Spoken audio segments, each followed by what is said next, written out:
আমার সাথে আরও দুটো নিঃস্বার্থ প্রাণীকে নিয়ে আসলাম। সবাই তো স্বার্থে মেশে, এরা না হয় নিঃস্বার্থেই আমার সাথে থেকে যাক। তোমাদের সাথে আগে হয়তো শেয়ার করা হয়নি, তবে আমার ঘরে একটা বোল থাকে ছোট্ট, আর তাতে একটাই মাছ ছিল, ফাইটার ফিশ।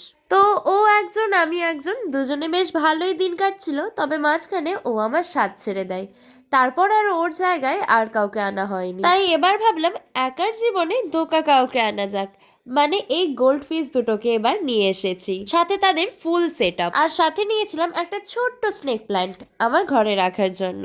আর এই সমস্ত কেনাকাটি করতে গিয়ে পেটে ইঁদুরে দৌড়ে বেড়াচ্ছিল, তাই একটা বড় এগ রোল খেয়ে নিলাম। এবার ফুল সেট আপ আমার কমপ্লিট।